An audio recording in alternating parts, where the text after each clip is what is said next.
الحمد لله نحمده ونصلي على رسوله الكريم أما بعد فأعوذ بالله من الشيطان الرجيم بسم الله الرحمن الرحيم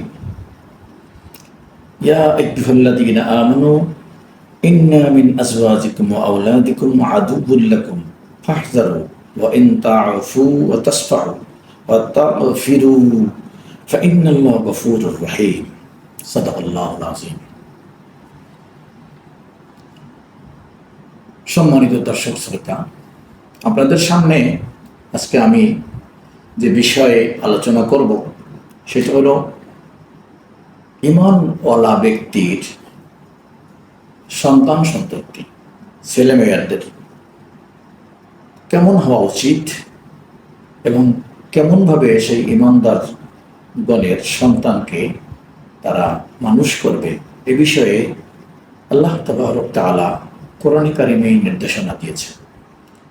যে নির্দেশনা মোতাবেক যদি আমাদের সমাজে আমরা প্রত্যেক ঈমানওয়ালা ব্যক্তি, ঈমানের দাবির সপক্ষে যে সমস্ত মানুষ যারা নিজেদেরকে ঈমানদার বলে মনে করি, সেই সমস্ত লোকেরা যদি আল্লাহর দেওয়া কোরআনের এই বিধান মোতাবেক আমাদের সন্তান সন্ততিকে লালন পালন করি, গড়ে তুলি, তাহলে আমাদের সমাজ থেকে সব ধরনের অন্যায়, অবিচার, জুলুম, নির্যাতন, সব ধরনের পাপাচার মুক্ত সমাজ গঠন হবে।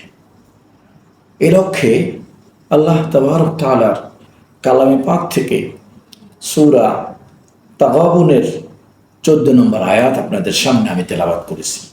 আল্লাহ বলেছেন, ইয়া আইয়ুহাল্লাযীনা আমানু ইন্না মিন আজওয়াজিকুম ওয়া আওলাদিকুম আদুউল লাকুম ফাহযারু ওয়া ইন তা'ফু ওয়া তাসফাহু ওয়া তাগফিরু ফাইন্নাল্লাহা গফুরুর রহিম। হে মুমিনগণ, তোমাদের স্ত্রী ও সন্তান সন্ততিদের মধ্যে কেউ কেউ তোমাদের শত্রু, অতএব তাদের সম্পর্কে তোমরা সতর্ক থাকিও। তোমরা যদি তাদেরকে মার্জনা করো, তাদের দোষ ত্রুটি উপেক্ষা করো এবং তাদেরকে ক্ষমা করো, তবে জেনে রাখো আল্লাহ ক্ষমাশীল, পরম দয়ালু। এখানে দুইটি বিষয় আল্লাহ আমাদেরকে বলেছেন। অনেক সময় নিজেদের ঘরে নিজেদের ছেলে মেয়ে বাবা মার অবাধ্যভাবে জীবনযাপন করে। বাবা মা আল্লাহর পথে চলতে বলে, সন্তান সেদিকে চলে না। স্ত্রীদেরকে স্বামীগণ তাদের স্ত্রীগণকে দিনদারিয়াত রক্ষা করে পর্দাপশিদা হেজাব মতো বাইরে বের হওয়ার জন্য আদেশ করে, কিন্তু তারা তা করে না। কিন্তু আল্লাহ তাবারক তাআলা সতর্ক করেছেন এই বিষয়ে যে তোমরা তাদেরকে যদি মার্জনা করিয়া তাদেরকে সুন্দর উপদেশ দিয়া বুঝাতে পারো, তাহলে আল্লাহ রাব্বুল আলামিন তাদেরকে হেদায়েতের পথ খুলে দিতে পারে। এজন্য আমরা যেন তাদের বিচারের বেলায়, তাদের ব্যাপারে কঠোরতার বেলায় আমরা খুব বেশি কঠিন হয়ে না যাই, তাহলে তারা হয়তো আরও বিপদগামী হয়ে যাওয়ার সম্ভাবনা রয়েছে। আল্লাহ রাব্বুল আলামিন এ প্রসঙ্গে আরও সূরা তুরের মধ্যে বলেছেন, والذين آمنوا واتبعوهم ذريتهم بإيمانهم ألحقنا بهم ذريتهم وما ألتناهم من عملهم من شيء كل امرئ بما كسب رهين। এবং যারা ঈমান আনে আর তাদের সন্তান সন্ততি ঈমানে তাদের অনুগামী হয়, তাদের সহিত মিলিত করব তাদের সন্তান সন্ততিকে এবং কর্মফল আমি কিছুমাত্র হ্রাস করব না। প্রত্যেক ব্যক্তির নিষ্কর্ম ফলের জন্য সে নিজেই দায়ী। এখানে একটা সুন্দর কথা বলা হয়েছে যে আল্লাহ রাব্বুল আলামিন ঈমানদারদেরকে সম্বোধন করে বলেছেন যে যে সমস্ত ঈমানদার ব্যক্তিদের সন্তান সন্ততিদেরকে ঈমানের পথে, ভালো পথে, কোরআনের পথে ডাকা হয় আর তারা তাদের কথা মতো চলে এবং মানে, দিনদারিয়াত রক্ষা করে চলে, ইসলামের হুকুমত পালন করিয়া চলে, ওইসব সন্তান সন্ততিদের কর্মফল আল্লাহ তো দিবেই, এবং পিতামাতা যে এই নেককার সলিহীন থাকার কারণে তাদের সাথে আল্লাহ জান্নাতে একত্র করে দেবেন। আর এ কারণে পিতামাতাদের সন্তানদেরকে যে আল্লাহর দিকে ডাকলেন, ডাকার কারণে আসলেন, এজন্য কারো সওয়াবের কম করা হবে না। আর এই দুইজনকেই আল্লাহ জান্নাতে একত্র করে দেবে, সন্তানদেরকেও আর পিতামাতাদেরকেও। তো এই দুইটি আয়াত থেকে, একটা আয়াত থেকে আমরা জানলাম যাদেরকে ডাকলাম, ডাকার পরে যারা আসলো, আসার পরে আল্লাহকে মানলো, সেই সমস্ত লোকেরা, সেই সমস্ত সন্তান সন্ততিরা আর পরিবারবর্গের লোকেরা একসাথে জান্নাতে থাকবে, তাতে তার কারো কোনো আমলের কমতি হবে না। কিন্তু যারা বিপদগামী হয়ে যাবে তাদের ব্যাপারে আল্লাহ রাব্বুল আলামিন সতর্ক করার জন্য বলেছেন, তাদেরকে বুঝানোর জন্য বলেছেন। যদি তাদেরকে বুঝাইয়া আল্লাহর দিকে আনা যায় তাহলে আল্লাহ তাদেরকে মাফ করে দেবে। এজন্য আমরা কঠোরতা অবলম্বন না করি।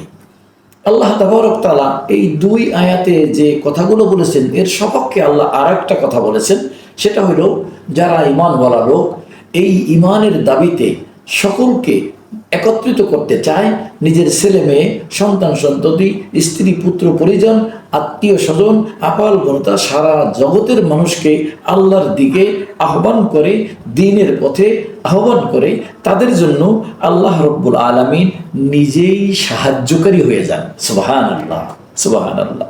আল্লাহ কোরআনে কারিমে বলেন সূরা আনফালের 26 নম্বর আয়াতে, واذكروا إذ أنتم قليلا مستضعفون في الأرض تخافون أن يتخطفكم الناس فآواكم وأيدكم بنصره ورزقكم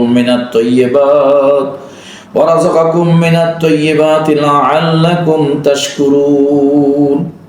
আল্লাহ তাবারক তাআলা বলেন, স্মরণ করো তোমরা ছিলে স্বল্প সংখ্যক পৃথিবীতে, যারা দিনদার, যারা ঈমানওয়ালা, যারা মুমিন, যারা মুত্তাকিন, যারা আল্লাহকে ভয় করিয়া চলে, এই সমস্ত লোকের সংখ্যা কোনো সময় বেশি ছিল না, বর্তমানেও বেশি নাই।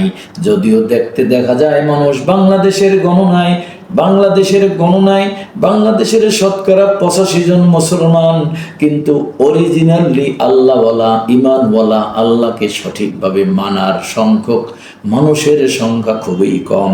আল্লাহ বলেন, এই জন্য তোমরা স্মরণ করো, যদিও তোমরা ছিলে স্বল্প সংখ্যক পৃথিবীতে, তোমরা দুর্বল রূপে পরিগণিত হতে, আর তোমাদের শক্তি সামর্থ্য কম ছিল, অর্থ সম্পদও কম ছিল, ক্ষমতাও কম ছিল, সব দিকে তোমরা দুর্বল ছিলে।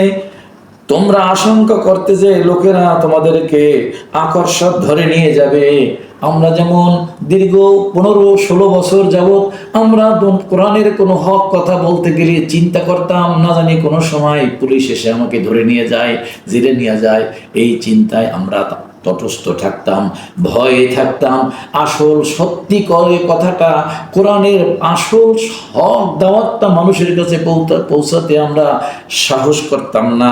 আল্লাহ সেই কথাই বলছে, তোমরা আশঙ্কা করতে যে লোকেরা তোমাদেরকে আকস্মাৎ ধরে নিয়ে যাবে, অথবা তিনি তোমাদেরকে আশ্রয় দেন, কিন্তু ধরে নিয়ে গেলেও আল্লাহ তাবারক তাআলা বলেন, আমি আল্লাহই তোমাদের আশ্রয়ের ব্যবস্থা করি। সুবহানাল্লাহ। সেই সাহায্য দ্বারা, আল্লাহ নিজের সাহায্য দ্বারা তোমাদেরকে শক্তিশালী করবেন, আল্লাহর ওয়াদা। যদি আমরা সেই স্বল্প সংখ্যক হলেও আমরা যদি আল্লাহ রব্বুল আলামিনের উপর তাওয়াক্কুল করে, আল্লাহর উপরে ভরসা করে, আল্লাহর স্মরণকে সামনে রেখে, আল্লাহর ভয়কে সামনে রেখে আমরা যদি সামনের পথ অতিক্রম করতে পারি, আল্লাহর ওয়াদা, আল্লাহ আমাদেরকে শক্তিশালী করে দিবেন এবং তোমাদেরকে উত্তম বস্তুসমূহ জীবিকা স্বরূপ দান করবেন। সুবহানাল্লাহ। উত্তম জীবিকা দান করবেন, ভালো খাবারের ব্যবস্থা করবেন, ভালো বসবাসের ব্যবস্থা করবেন।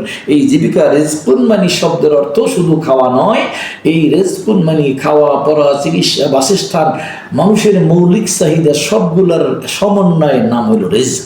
আল্লাহ বলেন, উত্তম রিজকের ব্যবস্থা আল্লাহ করবেন। তোমরা যদি কৃতজ্ঞতা পালন করো, আল্লাহর শুকরগুজার হও। আর যদি তোমরা আল্লাহর নাশুকর হও, নাশুকরিয়া করো, যে অবস্থার উপরে তোমরা ছিলে এই অবস্থায় তোমরা যদি শুকর না করো, তাহলে আল্লাহ তাবারক তাআলা কোরআনে কারিমে অন্য জায়গায় বলেছেন, লা ইন শাকারতুম লা আযীদান্নাকুম ওয়া লা ইন কাফারতুম ইন্না আযাবি লাশাদীদ।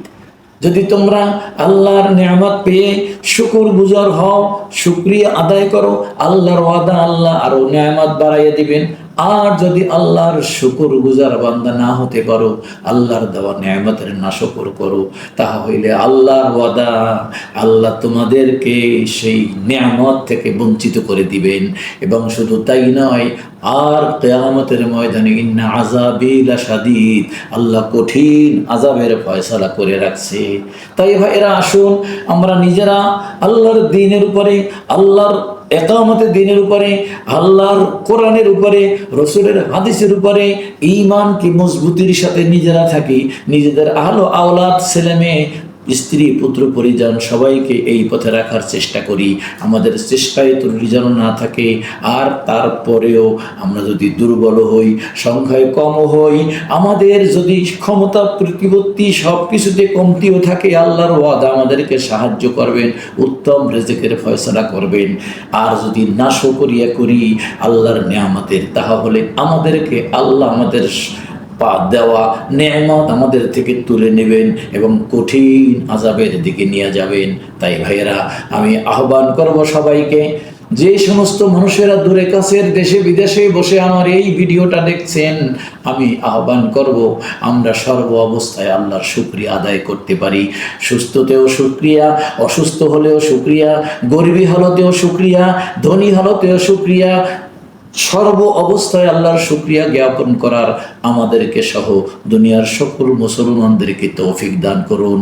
আমিন। ওয়া আখিরু দাওয়ানা আনিল হামদুলিল্লাহি রাব্বিল আলামিন। আসসালামু আলাইকুম ওয়া রাহমাতুল্লাহ।